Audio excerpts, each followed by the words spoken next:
कैसे हो दोस्तों। फिलिस्तीन की एक बड़ी जीत और 143 देशों ने यह मान लिया कि वाकई में फिलिस्तीन के साथ जाति हो रही है और उसे एक स्वतंत्र देश है उसकी भूमिका मिलनी चाहिए। लेकिन सवाल दोस्तों ये नहीं है। सोचिए, फिलिस्तीन एक हॉट टॉपिक है। अगर मैं इस पर वीडियो नहीं बना रहा हूं और आज वीडियो बना रहा हूं तो ये खबर वाकई बड़ी है। लेकिन दोस्तों इसके साथ एक बड़ी खबर और है। वो आपने सुन रखा होगा ना कि अपने ही गिराते हैं नशेमंद पर बिजलियां। और दोस्तों ये बात मैं क्यों कह रहा हूं ये आपको सुननी चाहिए। लेकिन मैं पहली खबर भी बताऊंगा आपको और दूसरी खबर भी बताऊंगा, बट इससे पहले मैं आपसे एक बात कहना चाहता हूं। ये जो लड़ाई है ना, कभी हिंदू मुस्लिम की नहीं है। ये लड़ाई जो है धर्म और अधर्म की है। ये लड़ाई है हमेशा सत्य की और गलत की, यानी हक बातिल की। पाकिस्तान एक मुस्लिम कंट्री है क्या? ईरान एक मुस्लिम कंट्री नहीं है क्या? अफगानिस्तान एक मुस्लिम कंट्री नहीं है क्या? बांग्लादेश एक मुस्लिम कंट्री नहीं है क्या? मिस्र एक मुस्लिम कंट्री नहीं है क्या? फिलिस्तीन एक मुस्लिम कंट्री नहीं है? ये सारी ही मुस्लिम कंट्री है, बट इनमें आपस में मतभेद क्यों? अगर ये वाकई में हक के रास्ते पर हैं तो ये सब एक साथ लेके चल क्यों नहीं रहे? लेकिन दोस्तों इस बात पर आऊंगा। लेकिन बड़ी खबर क्या है ये मैं आपके सामने रखने वाला हूं। और ये खबर ना दोस्तों आपको सुननी चाहिए और आपको समझना चाहिए कि आखिर देश में हो क्या रहा है। यूएन में फिलिस्तीन को परमानेंट मेंबर बनाने का प्रस्ताव पास हो चुका है। और हुआ क्या है, गुस्से में इजराइल पागल हो गया और उसने इजरायली राजदूत ने यूएन चार्टर फाड़ डाला। यानी आप खो बैठा और जो चार्टर था उसको फाड़ डाला। और उसने कहा कि यूएन जो है अपने फैसले पर एक दिन अफसोस जाहिर करेगा। लेकिन पूरी खबर क्या है दोस्तों आपके सामने है। संयुक्त राष्ट्र संघ यानी यूएन की में फिलिस्तीन को परमानेंट मेंबर बनाने का प्रस्ताव पास होने से इजराइल राजदूत गिलाद अर्दोन भड़क गए। उन्होंने अपनी स्पीच के दौरान यूएन चार्टर को फाड़ दिया। उन्होंने कहा कि वो चार्टर को फाड़कर संयुक्त राष्ट्र यानी यूएन को आईना दिखा रहे हैं। पूरी खबर क्या है दोस्तों आपको सुननी चाहिए। पूरी खबर यह है कि असल में जुम्मे के दिन क्या हुआ, यानी शुक्रवार को अरब देशों ने यूएन की जनरल असेंबली में फिलिस्तीन को यूएन का परमानेंट सदस्य बनाने का प्रस्ताव रखा था, जिसे भारत समेत 143 देशों का समर्थन मिला। इसमें भारत का समर्थन है। वहीं अमेरिका, इजराइल समेत 9 देशों ने इस प्रस्ताव का विरोध किया।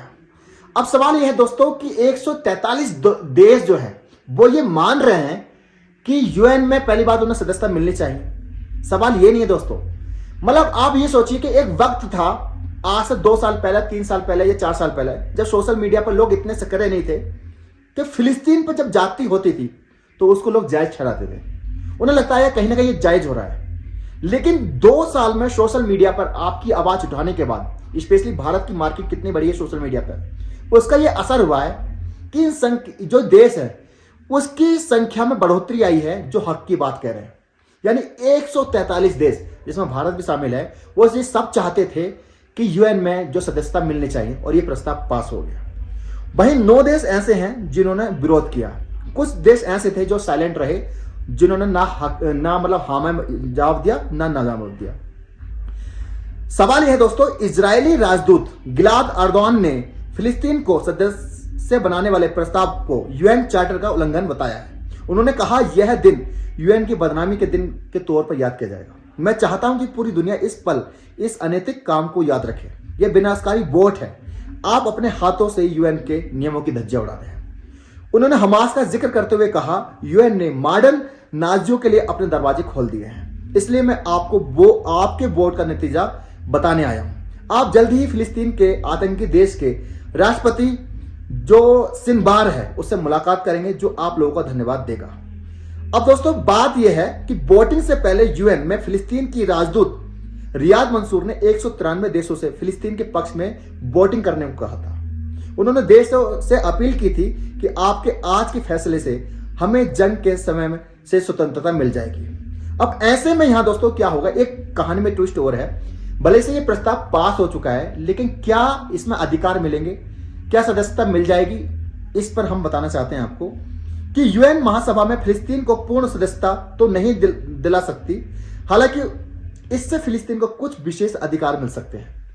यह दोस्तों अपने आप में फिलिस्तीन की एक बड़ी जीत इसलिए मानी जा रही है कि एटलीस्ट कम से कम 142 देश आए और कम से कम यह बात रखी गई 193 देशों में 142 देश आए जिसमें से केवल विरोध जो किया है नो ने किया है। अब एक चीज समझिए कि अमेरिका जैसा देश है और इजराइल है, कौन चाहेगा उनसे मतलब विरोध करना? कोई नहीं चाहेगा। अब ऐसे में अगर जो और देश हैं, जो 20-30 जो देश हैं जिन्होंने अपना कुछ नहीं बोला, ना यस में बोला ना नो में बोला, यानी वोटिंग ही नहीं की, इससे क्या साबित होता है? कौन नहीं चाहता फेवरेट बुक में रहना? अमेरिका की फेवरेट बुक में हर कोई रहना चाहता है। अगर कोई इंसान चुप है, इसका मतलब क्या है, या कोई देश चुप है क्या है कि वो कहीं ना कहीं फिलिस्तीन का समर्थन करते हैं। ये दोस्तों पहली खबर थी, लेकिन दूसरी खबर आपको सुननी चाहिए। दूसरी खबर जो मैंने कहा था ना कि अपने ही गिराते हैं नशेमंद पर बिजलियां, ये खबर अपने आप में बड़ी खबर है। फिलिस्तीनियों के खिलाफ मिलिशिया सेना तैयार कर रहा है मुस्लिम देश, राफा में इजरायली हमले के दौरान बनाया प्लान।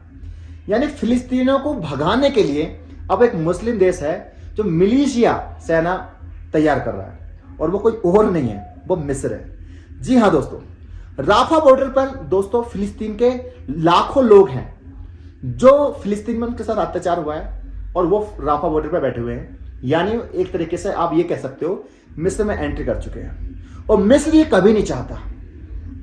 मिस्र का एक ट्रैक रिकॉर्ड रखा है। अगर आप देखोगे, सबसे पहले इजराइल को उन्होंने अंतरराष्ट्रीय लेवल पर मान्यता दी तो वो मिस्र के राष्ट्रपति थे जिनकी लोगों ने हत्या कर दी थी। ये पहली बार नहीं हुआ है कि मिस्र जो है इस तरह की हरकत कर रहा है, इससे पहले भी हुआ है। और वहीं खबर यह है कि मिलिशिया जो है सेना, इसकी तैयारी कर रहा है फिलिस्तीनों को खदेड़ने के लिए। मिस्र पे में जो लोग आ चुके हैं राफा बॉर्डर के जरिए, वो नहीं चाहता कि फिलिस्तीन के लोग यहां आए। अब चाहे इसे अपने देश की सिक्योरिटी मानिए या कुछ भी मानिए, तो ये चीज आपको समझनी है कि हक के साथ कौन है और हक के साथ कौन नहीं है। आई होप दोस्तों ये न्यूज आपको अच्छी लगी होगी, और ये आप समझ पाए होंगे कि फिलिस्तीन की कहीं ना कहीं कितनी बड़ी जीत है, जहां पर 143 देशों ने जो है उनके पक्ष में बात करी। आई होप दोस्तों ये वीडियो आपको पसंद आई होगी। वीडियो पसंद आई तो मेरे 2 चैनल है, एक अरबाज ब्लॉग जहां पर मैं दुनिया घूम रहा हूं, इस समय मैं यहाँ पर लद्दाख में हूं, और आप पूरी सीरीज देख सकते हो। साथ में मेरे चैनल है अरबाज ऑफिशियल, जहां पर मैं न्यूज देता हूं। मिलता हूं नई वीडियो के साथ, तब तक के लिए जय हिंद, अपना ख्याल रखें।